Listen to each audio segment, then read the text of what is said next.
September 16th, 1970, 11:47 p.m. Ronnie Scott's Jazz Club, London. Jimi Hendrix walked onto a small stage in front of maybe 50 people. Most of them didn't even recognize him. He picked up a guitar and played one song. Just one. It was called Tobacco Road, and it would be the last song Jimi Hendrix ever played to a live audience. 72 hours later, he was dead. And almost nobody knows this performance even happened. To understand this night, you need to understand where Jimi Hendrix was in September 1970. Exhausted. That's the word everyone who knew him during those final weeks used. Jimi was exhausted in a way that went beyond physical tiredness. He'd been touring almost non-stop for 4 years. The pressure of being considered the greatest guitarist in the world had become unbearable. Everyone wanted something from him. Record labels, managers, promoters, fans, hangers-on. And Jimi, who at his core was just a shy guy who loved playing music, was drowning under the weight of his own legend. He'd recently finished a grueling European tour. The shows had been okay, but not great. Jimi knew it. The critics knew it. Something wasn't clicking anymore. The magic that had made every performance transcendent was flickering, struggling to stay alive under the crushing pressure of expectation and exhaustion. On September 16th, Jimi didn't have any performances scheduled. It was supposed to be a night off, a rare moment to breathe. He'd spent the day in his London flat, not doing much of anything, just existing, which was sometimes all he could manage anymore. Around 10 p.m., his friend Eric Burdon called. Eric had been the lead singer of The Animals, the band whose bassist, Chas Chandler, had discovered Jimi and brought him to London 4 years earlier. Now Eric had a new band called War, and they were playing at Ronnie Scott's Jazz Club that night. "Come check us out," Eric said. "No pressure, just come hang out, listen to some music." For Jimi, that sounded perfect. No performance, no expectations, just sitting in a dark club listening to music like a normal person, something he rarely got to do anymore. Ronnie Scott's was a legendary jazz venue in Soho. Small, intimate, the kind of place where serious musicians came to play and serious music lovers came to listen. It wasn't a rock club. There were no screaming teenagers, no light shows, no chaos, just music and people who genuinely cared about it. Jimi arrived around 11 p.m., dressed casually in a way that helped him blend in. A simple jacket, regular clothes, nothing flashy. He slipped into the club and found a seat in the back corner, away from the stage. The house lights were down. Most people were focused on the band. Nobody really noticed him. War was playing a mix of funk, rock, jazz, and Latin music. They were good, really good. Jimi sat in the darkness, tapping his foot to the rhythm, nodding his head, just absorbing the music. For the first time in weeks, maybe months, he felt relaxed. Eric Burdon spotted Jimi about halfway through the set. Even in the dim light, he recognized his friend sitting alone in the back. During a break between songs, Eric leaned into the microphone. "We've got someone special here tonight," Eric announced. "Jimi Hendrix is in the house." A few people turned to look, trying to spot him.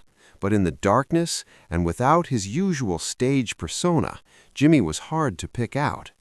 He raised a hand slightly, acknowledging Eric, but mostly just wanting to stay invisible. "Jimi, man, come up and play something with us," Eric said. This was the moment when everything could have gone differently. Jimi could have politely declined. He could have waved off the invitation, stayed in his corner, remained a listener instead of a performer. Nobody would have thought less of him. He wasn't scheduled to play. This wasn't his gig. But something made Jimi stand up. Maybe it was the intimacy of the venue. Maybe it was the lack of pressure. This wasn't Madison Square Garden. It was a small jazz club with 50 people. Maybe it was simply that despite everything, despite the exhaustion and the pressure and the weight of fame, Jimi Hendrix still loved playing guitar. He made his way to the stage. A few people in the audience recognized him as he walked past. There were quiet murmurs, a small ripple of recognition. But this was Ronnie Scott's, not a rock concert. People didn't scream or rush the stage. They just watched with interest as Jimi Hendrix, the greatest guitarist in the world, borrowed a guitar from War's musicians. "What do you want to play?" Eric asked. Jimi thought for a moment. Then he said, "How about Tobacco Road?" Tobacco Road was an old blues rock song originally recorded by the Nashville Teens in 1964. It wasn't a Jimi Hendrix classic. It wasn't Purple Haze or Voodoo Child or any of the songs people expected from him. It was just a good, solid song that Jimi had always liked. Simple, direct, no pretense. The band counted it in, and Jimi started to play. What happened over the next 6 or 7 minutes was both beautiful and heartbreaking. Beautiful because Jimi played well, not with the pyrotechnics and showmanship of his famous performances, but with a kind of stripped-down honesty that was, in its own way, more powerful. He wasn't trying to prove anything. He wasn't trying to be Jimi Hendrix, guitar god. He was just playing music. But it was heartbreaking because you could hear the exhaustion in every note, the weariness, the sense that this wasn't a performance, it was a goodbye. Not that Jimi knew it was a goodbye. He didn't know he had 72 hours left to live. But somehow the music knew. It carried a weight, a finality that nobody in the room consciously registered, but that everyone felt somewhere deep inside. The small audience at Ronnie Scott's that night wasn't made up of Jimi Hendrix fanatics. They were jazz fans, music lovers, people who'd come to see War. But as Jimi played, they stopped their conversations. They put down their drinks. They listened. One of those listeners was a man named Tony Garland, a jazz pianist who'd come to the club that night with his wife. Years later, Tony would describe what it felt like to watch that performance. "He looked tired," Tony said in an interview, "not just physically tired, but soul tired, like he was carrying something heavy that he desperately wanted to put down but didn't know how. And the guitar, the way he played that night, it wasn't flashy, it was honest. He was having a conversation with that instrument, and it sounded like he was saying goodbye." Another person in the audience was a young music journalist named Sarah Whitmore. She hadn't known Jimi would be there. She'd come to write about War, but when Jimi started playing, she stopped taking notes about the band and just watched him. "I'd never seen him perform live before," Sarah wrote later. "I'd only heard the records, seen the footage of the wild performances, but this was different. This was a man alone with a guitar, playing for no other reason than because that's what he did, that's who he was. And you could feel, I don't know how to describe it, you could feel that something was ending, not the song, something bigger." Jimi played Tobacco Road for about 6 minutes, then the song ended. The small audience applauded, warm, genuine applause, but not the screaming chaos of a rock concert, just appreciation from music lovers who recognized they'd witnessed something special. Jimi handed the guitar back to the War musician who'd lent it to him. He shook hands with Eric Burdon, he waved to the audience, and then he walked off the stage and back to his corner seat in the darkness. The show continued. War played a few more songs. Jimi stayed until the end, then quietly left the club around 1 a.m. He walked out into the London night, probably thinking about nothing more significant than getting back to his flat and getting some sleep. He had no idea he'd just played his last performance. He had no idea that in 72 hours he'd be dead. On September 18, 1970, Jimi Hendrix died in a London hotel room. The official cause was asphyxiation from vomit after taking sleeping pills. Whether it was accidental, intentional, or something else has been debated for decades, but the result was the same. The music stopped. The greatest guitarist of his generation was gone at age 27.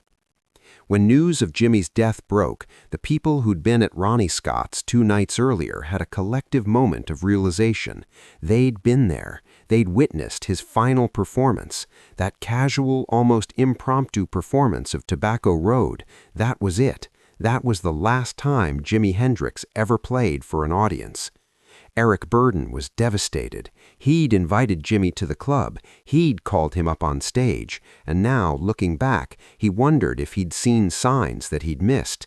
Had Jimi seemed more tired than usual? Had there been something in his eyes, some hint of what was coming? "I've replayed that night 1,000 times," Eric said years later, "trying to see if there was something I should have noticed, some way I could have helped. But the truth is, Jimi seemed peaceful, more relaxed than I'd seen him in months, like he was finally just enjoying music again without all the pressure." Tony Garland, the jazz pianist, kept a bootleg recording that someone had made of that night. It wasn't a professional recording, just someone in the audience with a tape recorder, capturing the performance in lo-fi, scratchy audio. But Tony treasured it. "I listen to it sometimes," Tony said, "and every time I hear it, I hear something different. Sometimes I hear exhaustion. Sometimes I hear peace. Sometimes I just hear a man playing guitar because that's what he loved to do. It's the most honest Jimi Hendrix performance I've ever heard. No spectacle, no expectations, just music." Sarah Whitmore, the journalist, wrote an article about that night shortly after Jimi's death, but her editor killed it, saying it was too melancholy, too focused on endings rather than celebrating Jimi's life. Sarah kept the article, though. She published it decades later in a music history anthology. We focus so much on the spectacular moments, the Woodstock performance, the Monterey Pop Festival, the hit records, and the legendary shows. But I think that night at Ronnie Scott's, that quiet, almost anonymous performance in front of 50 people, that tells you more about who Jimi Hendrix really was than any of the spectacle. He was a musician, not a rock god, not a legend, just a guy who loved playing guitar. And even at the end, when he was exhausted and overwhelmed and probably just wanted to disappear, he still couldn't resist the pull of the music. That's beautiful, and it's tragic. The recording of that final performance has become a holy grail for Jimi Hendrix collectors. There are maybe 50 copies in existence, most of them poor quality. The official Hendrix estate has never released it commercially. It remains this underground artifact, passed between serious fans and historians like a secret. Some people who've heard it say it's not his best performance technically. His fingers were tired, he missed a few notes. It doesn't have the energy and fire of his peak performances. But others argue that makes it more valuable, not less, because it captures something raw and real. It captures a man at the absolute end of his rope, exhausted by fame, crushed by expectation, who still picked up a guitar and played simply because that's what he did. That's who he was.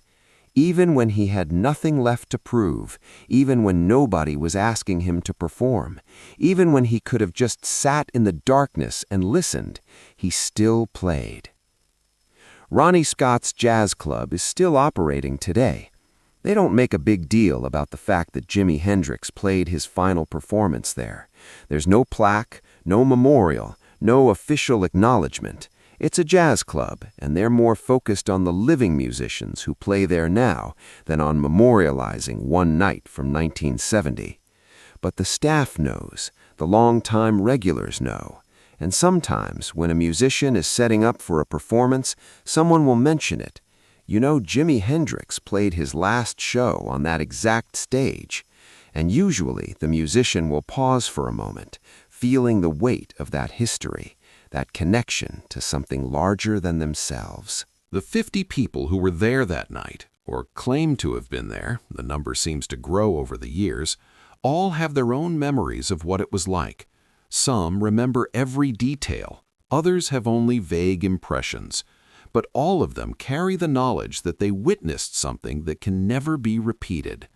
A final performance, a last song, a moment when one of the greatest musicians who ever lived picked up a guitar one more time and played, not knowing it would be the last time. And maybe that's the real lesson of this story. We never know which time will be the last time. We never know which performance, which conversation, which moment will be the one we'll look back on and realize was the end of something. Jimi didn't know that September 16, 1970 would be his last performance. He probably thought he'd play thousands more shows. He probably thought he had decades of music still ahead of him. But he didn't. He had 72 hours. And in those final 72 hours, he played one song for 50 people in a small jazz club in London. Not for money, not for fame, not because anyone expected it, but because music was what he did. It was who he was. And even at the very end, even when he was too tired to keep going, the music was still there. Tobacco Road, 6 minutes, 50 witnesses, the last song Jimi Hendrix ever played. If this story of final moments and the music that defines us moved you, make sure to hit that subscribe button and give this video a thumbs up. Share it with someone who needs to be reminded that we never know which time will be the last time, so we should make every moment count. Have you ever witnessed something that you later realized was historic? Let us know in the comments below. And don't forget to ring that notification bell for more incredible stories about the moments that mark the end of an era and the beginning of a legend.